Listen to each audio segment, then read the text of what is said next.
Bonjour tout le monde, aujourd'hui on va voir la deuxième partie des indicateurs financiers.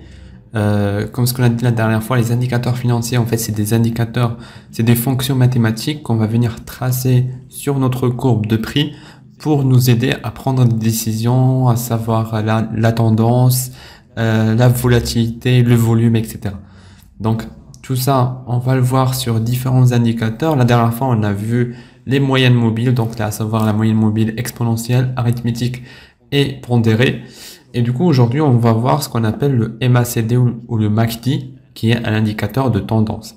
Donc le MACD, en fait, c'est ce qu'on appelle Moving Average Convergence Divergence. Donc c'est la convergence et divergence de différentes moyennes mobiles.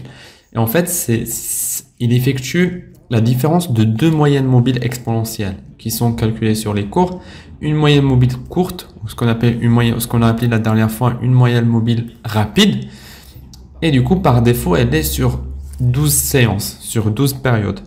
Et une moyenne mobile longue ou lente qui est sur 26 séances. Si vous vous souvenez, la dernière fois, on a dit que les plus intéressantes, c'est la moyenne mobile exponentielle sur 20, sur 50, sur 100 et sur 200. Sauf que le MACD, il va utiliser la 26 et la 12. C'est les paramètres par défaut. On les a choisis comme ça par défaut parce que c'est les paramètres qui ont été prouvés, qui sont le plus efficaces. Donc, il faut les garder. Moi, je vous conseille de les garder comme ça, comme par défaut. Et après, en fait, on va trouver une autre courbe sur l'indicateur MACD. Donc, il y aura la courbe qui va nous donner la différence de deux moyenne mobile, et il y aura une courbe qui sera la moyenne mobile exponentielle qui est sur 9 séances. D'accord? Donc, le MACD peut être utilisé de trois façons différentes. La première façon, c'est d'analyser le signe du MACD. On a dit que c'est la différence entre deux moyennes mobiles, une courte et une longue. Donc, si le signe il est négatif, ça veut dire, donc s'il est négatif, s'il est plutôt positif, ça veut dire que la moyenne mobile courte est au-dessus de la moyenne mobile longue. D'accord? Parce que si vous vous souvenez, on a dit que les croisements des moyennes mobiles, ça peut nous donner un indice sur la tendance du marché, sur la prochaine tendance du marché. Et du coup, bah, là, si on prend le signe du coup du MACD, ça veut dire qu'on a déjà eu un croisement. Donc, on a une courbe qui est au-dessus de l'autre ou en dessous de l'autre, une moyenne mobile exponentielle qui est juste au-dessus de l'autre ou en dessous de l'autre. Et du coup, bah là, s'il est positif, ça veut dire que la courte, elle est au-dessus de la moyenne mobile longue et que nous sommes probablement dans une tendance haussière. D'accord? Si le MACD il est négatif, ça veut dire que la moyenne mobile courte est en-dessous de la moyenne mobile longue et qu'on est probablement dans une tendance baissière. C'est ce qu'on a vu ici. Donc ici, on a la moyenne mobile qui est longue, qui est en dessous de la moyenne mobile courte. Et du coup, la moyenne mobile courte, elle est en dessous de la moyenne mobile longue. Et du coup, on est en tendance baissière. D'accord? Ici, c'est l'inverse. Donc, probablement, on est en tendance haussière. Ça, c'est le premier cas. Le deuxième cas, c'est en analysant la position relative du MACD par rapport au signal. Donc, en fait, le signal, c'est la moyenne mobile sur 9 périodes. Et du coup, s'il y a un croisement aussi avec la moyenne mobile sur 9 périodes, ça peut nous donner, ou ce qu'on appelle le signal. Donc, il faut l'appeler le signal parce qu'on n'appelle pas, on n'appelle pas la moyenne mobile sur 9 périodes, on l'appelle le signal. Quand on parle d'MACD, il y a la courbe de MACD et il y a le signal avec. Donc, pareil, si c'est en dessous, on crée un signal de vente, et si c'est au-dessus, on crée un signal d'achat. On va voir tout ça par la suite. Sinon, en comparant l'évolution du MACD par rapport à l'évolution des cours. Alors, j'explique. Il faut savoir que le MACD il va jouer aussi un indicateur de tendance, comme ce qu'on a vu pour les moyennes mobiles. Donc, si le MACD il est en tendance haussière, donc s'il pousse vers le haut, ça veut dire que la courbe des prix, elle a un potentiel de pousser aussi vers le haut. C'est normal parce que ça veut dire derrière le MACD, on a dit qu'il y a des moyennes mobiles, ça veut dire que les moyennes mobiles aussi, ils poussent vers le haut. Donc, si les moyennes mobiles poussent vers le haut, ça veut dire qu'on a probablement une tendance haussière. De la même façon, si le MACD, il pousse vers le bas, ça veut dire qu'on a on a probablement une tendance baissière. D'accord? Alors, il se peut que le MACD pousse vers le bas sans avoir une tendance baissière, et il se peut que le MACD pousse vers le haut sans avoir une tendance haussière. C'est ce qu'on va appeler par la suite des divergences. C'est une divergence entre l'indicateur et la courbe du prix. Ça, on va le voir par la suite.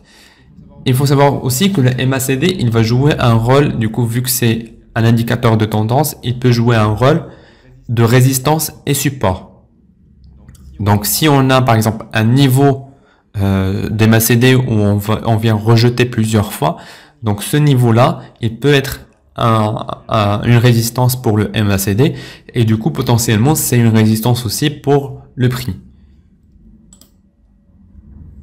Donc là on a notre courbe de prix, c'est le Nasdaq, c'est l'index américain des sociétés d'IT, donc d'informatique et de technologie, sur les années entre les années 96 et 98, et du coup accompagné du MACD. On a dit qu'il y a deux courbes, il y a une courbe de signal et une courbe de MACD. Et là, on voit très bien que, du coup, la première utilisation, c'est le signe. Du coup, on voit très bien que quand le MACD est en négatif, donc il passe en dessous du zéro, du niveau 0 qui est là. Quand il est négatif, on est en baisse. Quand il passe en positif, on est en hausse. Donc là, quand il passe en positif, le prix, il augmente. C'est ce qu'on voit ici, sur la courbe des prix. Donc, une fois qu'on est passé au positif ici, en fait, un indicateur, ça accompagne toujours la courbe. Quand la courbe, elle va bouger, la courbe des prix, elle va bouger, automatiquement, l'indicateur, il va bouger avec. Parce que, en fait, l'indicateur, il est calculé en fonction des valeurs de la courbe. Donc, quand il y aura une variation sur la courbe, il y aura une variation sur l'indicateur. Donc, si on a l'indicateur qui passe au-dessus de niveau 0, il y a probablement une tendance haussière. Pareil ici, il passe en dessous du niveau 0, on est en baisse. Il passe au-dessus du niveau 0, on est en hausse. Donc ça, c'est pour la première utilisation. Pour la deuxième utilisation, on a dit qu'il faut comparer par rapport au signal. Et c'est une des utilisations que je préfère le plus parce que ça nous donne à l'avance, on va pas attendre jusqu'à ce que le prix, jusqu'à ce que le MACD va venir casser le niveau 0.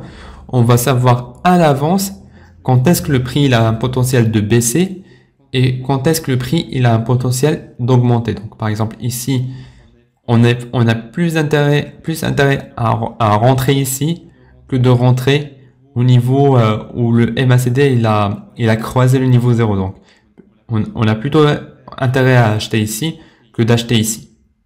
Parce que sinon, ici par exemple, on va faire des bénéfices sur ce mouvement-là. Par contre, si on achète ici, on va faire des bénéfices sur tout le mouvement aussi. Pareil, ici on a plus d'intérêt à vendre à ce niveau-là que de vendre au niveau où le MACD il a croisé le niveau 0, donc ici. Donc on a plus de potentiel à vendre ici que de vendre ici. Plus d'intérêt, pardon, de vendre ici que de vendre ici. De la même façon pour le reste, etc. Donc, on va venir s'intéresser au point de croisement entre le signal. Donc là, on a deux courbes, une en pointillé et une continue. Une, c'est la courbe du signal et l'autre, c'est la courbe du MACD, qui est la différence de deux moyennes mobiles. Donc, il faut retenir qu'il y a deux courbes, une, c'est ce qu'on appelle le signal et une, ce qu'on appelle le MACD. Donc, on va venir s'intéresser au croisement. D'accord? Comme ce qu'on a dit ici. Alors, quand le MACD il passe au-dessus du signal, on a un signal d'achat. Donc, c'est quand le MACD il est au-dessus. Donc, pour nous, le MACD, du coup, ça va être la ligne continue. Et le signal, c'est la ligne en pointillé. Donc, ici, on est passé au-dessus du signal. On a un signal d'achat. D'accord? On le voit ici, avec la flèche noire à ce niveau-là. Donc, on a un signal d'achat. De la même façon ici, mais plutôt de l'inverse, le MACD, il est passé en dessous du signal. On a du coup un signal de vente. On a intérêt à vendre à ce niveau-là. Alors, on a dit que il peut y avoir des divergences entre l'indicateur et la courbe des prix. On le voit à ce niveau-là. Alors, à ce niveau-là, on a vraiment un croisement entre les deux.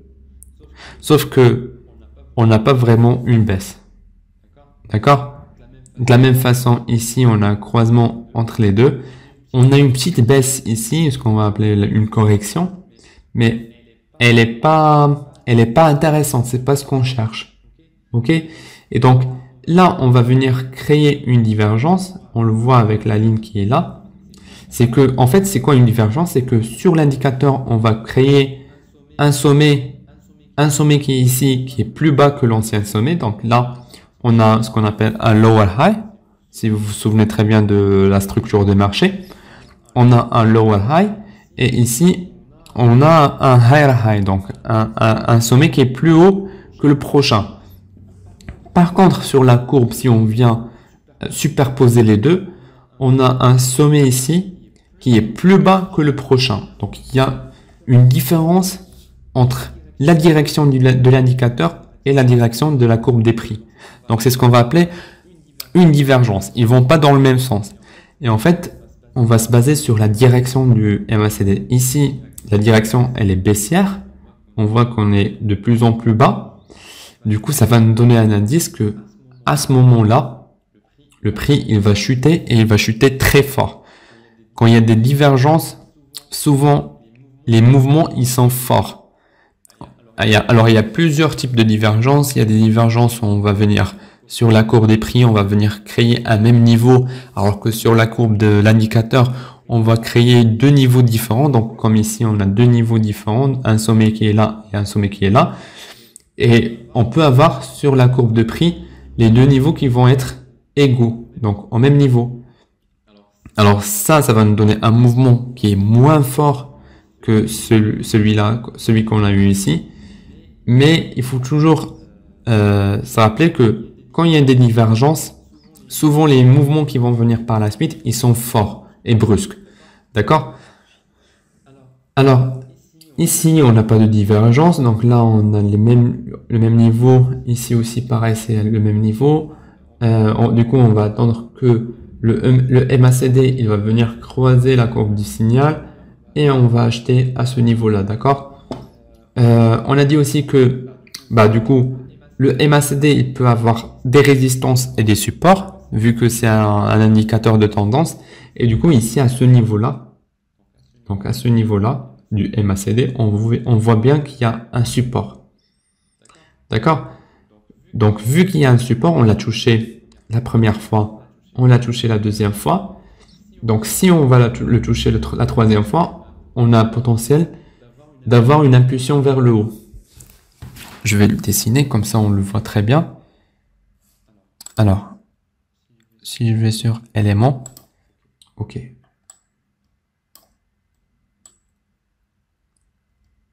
Donc là, je le dessine. Ok, je vais le mettre en rouge.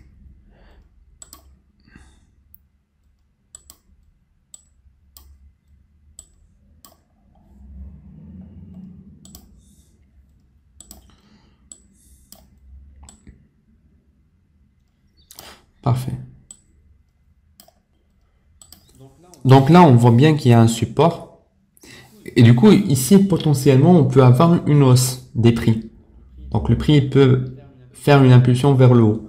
Donc moi, une fois que j'ai le MACD qui va commencer à se courber ici, à faire comme s'il va croiser la courbe du signal, donc c'est ce qu'on va appeler une courbure vers le haut, je vais me dire que potentiellement, je vais avoir une grande impulsion vers le haut. D'accord? Donc ici, à ce niveau-là, si je monte, en fait, c'est ce niveau-là. Donc, c'est ce niveau-là où je vais dire, OK, je vais acheter à ce niveau-là. Et là, on voit bien qu'il y a une divergence encore une fois, mais c'est dans l'autre sens. C'est que ici, ce bas qu'on a créé ici, il est plus bas que ce bas qu'on a créé ici. Donc, la courbe du MACD, elle est croissante.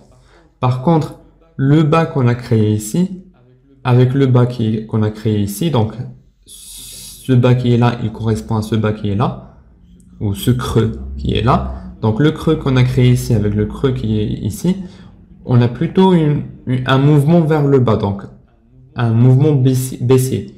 Donc ici on a un mouvement baissier, ici on a un mouvement haussier. On a dit qu'on suit toujours, souvent on suit le mouvement du MACD.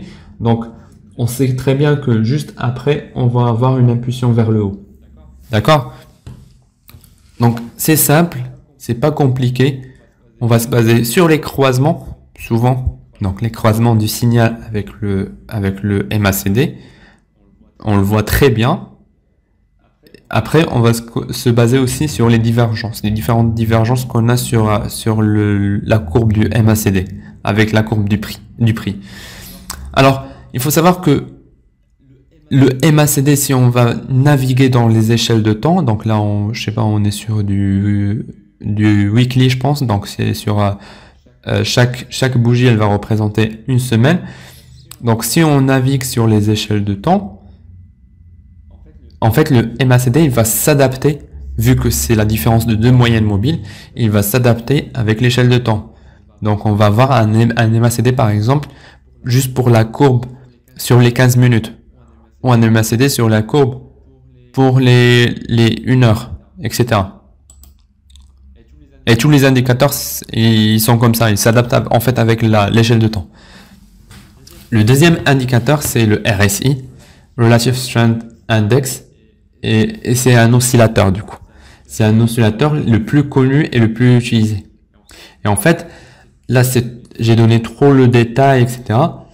Mais il faut savoir que, en gros, le RSI, il va nous donner deux indices quand on a un surachat ou une survente. J'explique. On va savoir quand est-ce que on a survendu l'objet qu'on trade, donc l'indice qu'on trade ou la matière première qu'on trade, etc. Et quand est-ce qu'on a suracheté l'objet qu'on trade.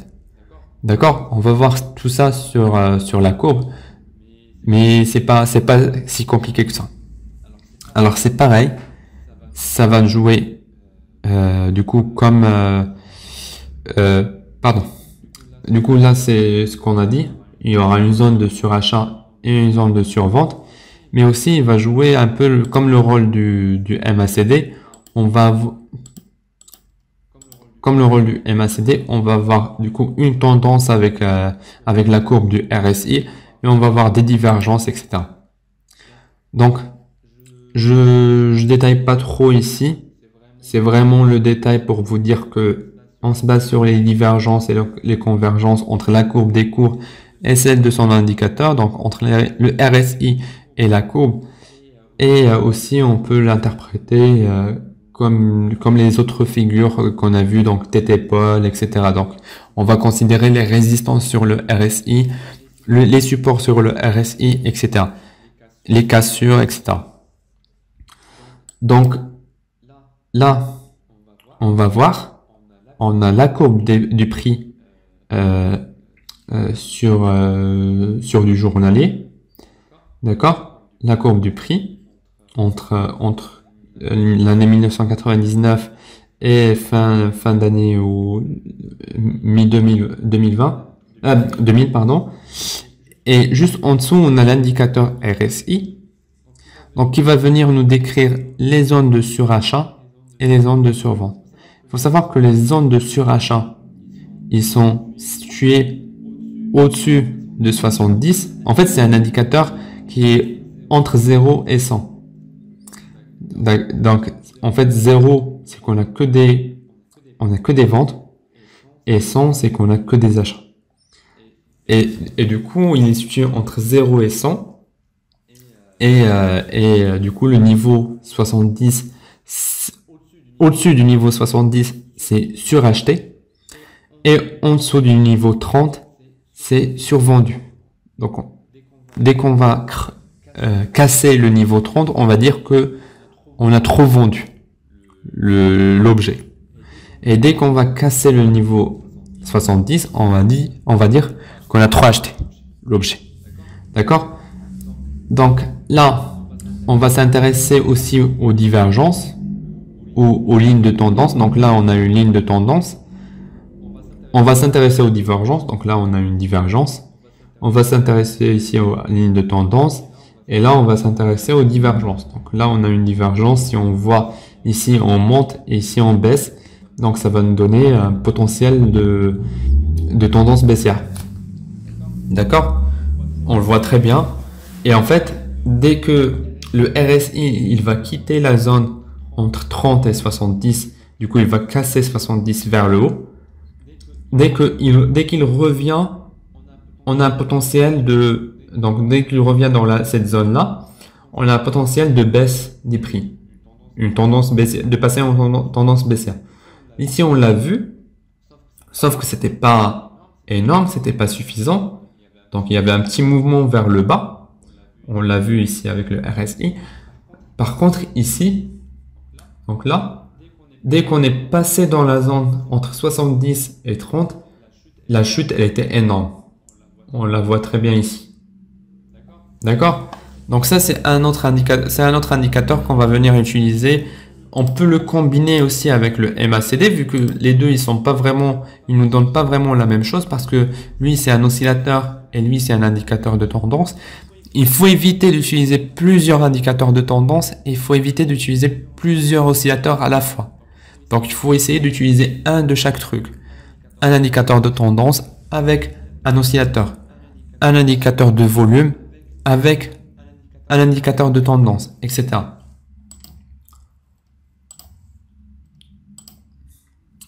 Alors, le troisième indicateur qu'on va voir aujourd'hui, c'est le ATR.